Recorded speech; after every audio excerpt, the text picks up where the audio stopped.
Hi guys, this is Shilpa Mittal and this video is for 12th class students.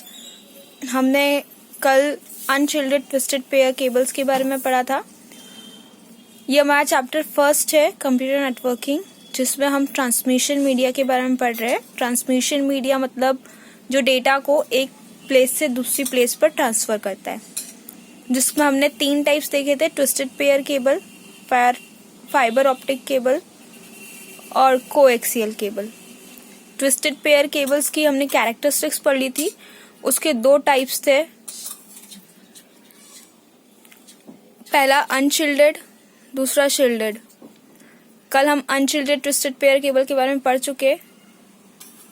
अब आज का topic है हमारा शिल्डेड ट्विस्टेड पेयर। अनशिल्डेड और शिल्डेड ट्विस्टेड पेयर केबल में ये डिफरेंस है कि एक आउटर जैकेट के बाद अनशिल्डेड ट्विस्टेड पेयर में डायरेक्ट केबल्स आ जाती है, insulated cables pair wise. 2 cables आपस में ट्विस्टेड रहती है और पेयर वाइज आउटर जैकेट के बाद केबल्स आ जाती है। शिल्डेड ट्विस्टेड पेयर केबल में आउटर जैकेट के बाद भी एक मेटेलिक फॉइल होती है, मतलब मेटल से बना कुछ पतला सा कवरिंग होता है। देन आपकी ट्विस्टेड पेयर केबल्स आती है और हर पेयर के लिए मेटलिक कवरिंग अलग होता है। लाइक अगर एक आउटर जैकेट में 4 पेयर्स है तो एक पेयर के लिए अलग मेटलिक फॉइल होगा, दूसरी पेयर के लिए दूसरा मेटलिक फॉइल होगा, तीसरी पेयर के लिए तीसरा मेटलिक फॉइल होगा और चौथी पेयर के लिए चौथा मेटलिक फॉइल होगा। मेटलिक फॉइल का फायदा ये होता है कि एक तो आपका जो वायरिंग होती है वो बहुत ज्यादा सिक्योर्ड हो जाती है, किसी भी तरह से शॉर्ट सर्किट होने का खतरा नहीं होता।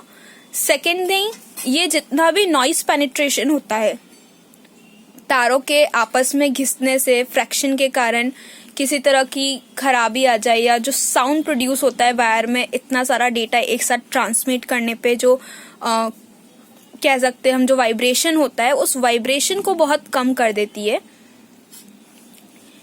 और ये कोएक्सियल केबल से और आपकी अनशिल्डेड ट्विस्टेड पेयर केबल से, दोनों से ही ज्यादा कॉस्टली भी होती है, ज्यादा महंगी भी होती है, और इसकी जो स्पीड है वो भी इन दोनों के कंपैरिजन में बहुत ज्यादा होती है ना। अगर हम एक डायग्राम के थ्रू इसको देखें तो अनशिल्डेड ट्विस्टेड पेयर में केवल ये आउटर जैकेट होता है, केवल ये बाहर की कवरिंग होती है और उसके बाद डायरेक्ट वायर्स आ जाते हैं। बट क्योंकि हम शिल्डेड ट्विस्टेड पेयर पढ़ रहे तो ये आउटर जैकेट, इस आउटर जैकेट के बाद ये शिल्डेड पेयर है, ये मेटेलिक फॉइल है जिसके अंदर ये जो वायर्स है वो इस तरह से ट्विस्टेड होते हैं। तो ये वायर्स के आपस के बीच में जितना भी फ्रिक्शन होता है, जितना भी घर्षण होता है, या जिसके कारण कोई शॉर्ट सर्किट ना हो जाए, या इस पेयर का नेक्स्ट पेयर के साथ किसी तरह का कोई कनेक्शन ना हो जाए, उसके लिए इस शील्ड का यूज किया जाता है, इस कवरिंग का यूज किया जाता है, जो कि मेटल से बनी होती है, धातु से बनी होती है। ये आउटर जैकेट है, ये मेटेलिक फॉइल है जिसे हम शिल्डेड पेयर कहते हैं, और ये हमारे ट्विस्टेड वायर्स है, ट्विस्टेड केबल से।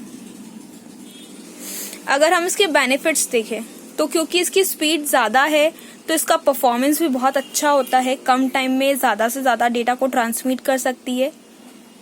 सेकेंड थिंग, ये दोनों ही तरह का डेटा, एनालॉग डेटा को भी और डिजिटल डेटा के सिग्नल्स दोनों को ही ट्रांसमिट करती है। अब ये जरूरी नहीं है अनशिल्डेड ट्विस्टेड पेयर में कि वो एक साथ एनालॉग और डिजिटल डेटा सिग्नल्स दोनों को ट्रांसमिट करे एक टाइम पे, या तो वो एनालॉग सिग्नल्स को ट्रांसमिट कर सकती है या डिजिटल सिग्नल्स को ट्रांसमिट कर सकती है। बट अनशिल्डेड ट्विस्टेड पेयर केबल्स एक ही टाइम पे एनालॉग और डिजिटल दोनों ही तरह के सिग्नल्स को ट्रांसमिट करती है। ये दोनों ही तरह के सिग्नल्स को ट्रांसमिट करती है, इसकी स्पीड ज्यादा होती है। दैट मीन्स जो सिग्नल्स की रेट होती है, सिग्नल्स का जो दर होता है कि एक सेकेंड में कितने ज्यादा सिग्नल्स को एक जगह से दूसरी जगह पहुंचा सकती है, वो भी बहुत बढ़ जाती है, इंक्रीज हो जाती है। और ये क्रॉस टॉक को खत्म करती है। क्रॉस टॉक मतलब 2 पेयर्स का आपस में टकराना या उनका किसी भी तरह से कोई कनेक्शन, क्योंकि कनेक्शन हो ही नहीं पाता है, क्योंकि ये जो शील्ड होती है, जैसे इस पेयर के लिए ये शील्ड है, अगर यहाँ पे और 2 पेयर्स होती तो उनके लिए अलग शील्ड होती, तो ये शील्ड पेयर्स के बीच के क्रॉस टॉक को, पेयर्स के बीच के कनेक्शन को खत्म कर देती है, जिसकी वजह से क्रॉस टॉक जैसी प्रॉब्लम्स होना बंद हो जाता है। ये इसके बेनिफिट्स थे। अगर इसके डीमेरिट्स देखें तो इसके डीमेरिट्स पहला तो यही है कि ये कॉस्टली है। सेकंड ये है कि इसको बनाने का जो प्रोसेस है वो बहुत हार्ड है और इसको बनाते टाइम ध्यान रखना पड़ता है, क्योंकि बीच में जरा सा भी ब्रेक आपकी पूरी की पूरी केबलिंग को खत्म कर देगी, पूरी नेटवर्किंग को खत्म कर देगी। तो इसका जो निर्माण है, इसकी जो बनाने की प्रोसेस है वो हार्ड है और ये कॉस्टली है। ये इसके डीमेरिट्स है। तो यहाँ पे हमने शिल्डेड ट्विस्टेड पेयर केबल के टॉपिक को फिनिश कर दिया है। इसके बाद हमारा नेक्स्ट टॉपिक रहेगा कोएक्सियल केबल्स।